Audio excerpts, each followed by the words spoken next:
সুপ্রিয় দর্শক, আসসালামু আলাইকুম। আপনারা সবাই কেমন আছেন? আশা করি আল্লাহর রহমতে সকলেই ভালো আছেন। কিছুদিন যাবৎ আমার ক্রাফটিংয়ের কাজ করতে খুব ইচ্ছে করছিল, সে কারণে একটা পেজে আমি কিছু জিনিস অর্ডার করি। হাতে পাওয়ার পর ভাবলাম আপনাদের সাথে ভিডিওটা শেয়ার করি। এখানে ক্রাফটিংয়ের জন্য বিভিন্ন ধরনের জিনিস ছিল। এটা হচ্ছে জেসো কালারের জন্য ব্যবহার করতে হয়। এটা হচ্ছে গোল্ডেন কালার স্প্রে, এটা দিয়ে স্প্রে করলে খুব সুন্দর কালার হয়ে যায়। এখানে আছে অ্যাক্রিলিক কালার করার জন্য আছে ব্রাশ, কিছু মিরর, আর এখানে আরেকটা জিনিস আছে সেটা হচ্ছে মিরর। এখানে আমি তিন সাইজের মিরর অর্ডার করেছি। এগুলোকে আমি প্রিন্ট করব, সে কারণে প্রিন্ট ছাড়াও এটা দেখতে খুব সুন্দর লাগছিল। এখন আমি এটা প্রিন্ট করব, সে কারণে আমি সাদা কালারটা নিয়ে নিয়েছি। প্রথমে আমি সাদা কালারটা দিয়ে মিররের ফুলগুলোকে খুব সুন্দরভাবে প্রিন্ট করে নেব। প্রথমে সাদা কালারটা দিয়ে মিররের সব ফুলগুলোকে আমি প্রিন্ট করে নেব। এটা খুব ভালোভাবে করে নিতে হবে যাতে ফাঁকা না থাকে। আমি একটু টেনে এই ভিডিওটা করেছি যাতে ভিডিওটা খুব লম্বা না হয়ে যায়, সে কারণে আপনারা দেখেই এটা বুঝতে পারবেন। সবগুলো ফুলই কালার করে নেওয়া হয়ে গেছে। যখন এটা শুকিয়ে যাবে তখন আমি পাতাগুলোকে সবুজ কালার করে নেব। পাতাগুলোকে এবার কালার করার জন্য এখানে সবুজ কালারটা নিয়ে নিয়েছি। এখন এটা দিয়ে পাতাটাকে খুব সুন্দরভাবে কালার করে নিতে হবে। কালার করার ক্ষেত্রে অবশ্যই মনে রাখতে হবে যে একটা কালার যখন শুকিয়ে যাবে তখন আরেকটা কালার দিতে হবে। যদি কালারটা না শুকায় তাহলে একটা আরেকটার সাথে লেগে যেতে পারে, সে কারণে একটা শুকানোর পরে আরেকটা ব্যবহার করতে হবে। পাতাগুলো সব কালার করে নেওয়া শেষ। এবার আমি হলুদ কালারটা নিয়ে নিয়েছি ফুলের মাঝখানে দেওয়ার জন্য।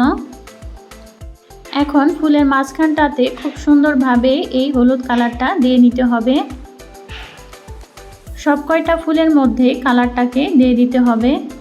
কালারটা যখন আবার সম্পূর্ণ দেয়া হয়ে যাবে এবং শুকিয়ে যাবে তখন আমি ব্রাউন কালারটা নিয়ে নেব।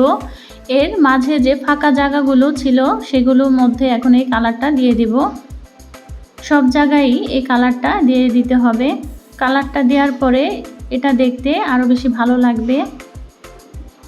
আমাদের এই ভিডিওগুলো যদি আপনাদের কাছে ভালো লাগে তাহলে অবশ্যই আমাদের সাথে থাকবেন। আপনাদের যদি কোনো কমেন্ট থেকে থাকে তাহলে অবশ্যই আমাদের কমেন্ট করে জানাতে পারেন। দেখুন সবগুলো কালারটাই করে নেওয়া শেষ।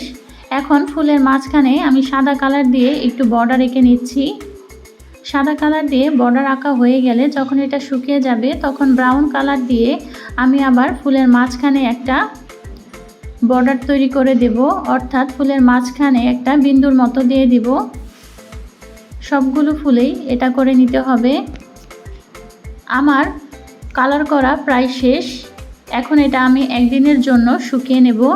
অবশ্যই এটা খুব ভালোভাবে শুকিয়ে নিতে হবে, তারপরে এটা আমি বার্নিশ করব।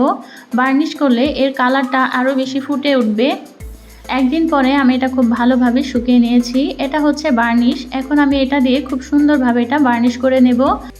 বার্নিশ করলে রঙটা স্থায়ী হবে আর রঙটা খুব সুন্দর গ্লেজ দিবে। এর উপরে আমি এই বার্নিশটা দিয়ে একটা ব্রাশের সাহায্যে খুব সুন্দরভাবে এটা ব্রাশ করে নেব। সম্পূর্ণ মিররটার মধ্যেই এভাবে বার্নিশ করে নিতে হবে। বার্নিশ করা হয়ে গেলে আমি এর ফাইনাল লুকটাও আপনাদের দেখিয়ে দিব। আমাদের ভিডিওগুলো আপনাদের ভালো লাগলেই আমাদের সার্থকতা, কারণ আপনাদের জন্যই আমরা ভিডিওগুলো তৈরি করি। আরও নতুন নতুন কোনো ভিডিও দেখতে চাইলেও অবশ্যই আমাদের কমেন্ট করে জানাতে পারেন আমাদের কমেন্ট সেকশনে। দেখুন বার্নিশ করা শেষ, রঙটা কি সুন্দর চকচক করছে। আপনারা যদি এভাবে কোনো কিছু প্রিন্ট করেন তাহলে অবশ্যই বার্নিশ করার চেষ্টা করবেন। এতে রঙটা স্থায়ীও হবে, আবার দেখতেও খুব সুন্দর চকচকে লাগবে। এখন আমি মিররটা খুব সুন্দরভাবে স্প্রে দিয়ে পরিষ্কার করে নেব। একটা টিস্যুর সাহায্যে আমি স্প্রেটা দিয়ে খুব সুন্দরভাবে মিররটা পরিষ্কার করে নিচ্ছি। পরিষ্কার করে নেওয়া হয়ে গেলে আমাদের কাজ শেষ। আশা করি আমার আজকের এই ভিডিওটি ভালো লেগেছে। আজ তাহলে এই পর্যন্তই। ভালো থাকবেন, সুস্থ থাকবেন। আল্লাহ হাফেজ।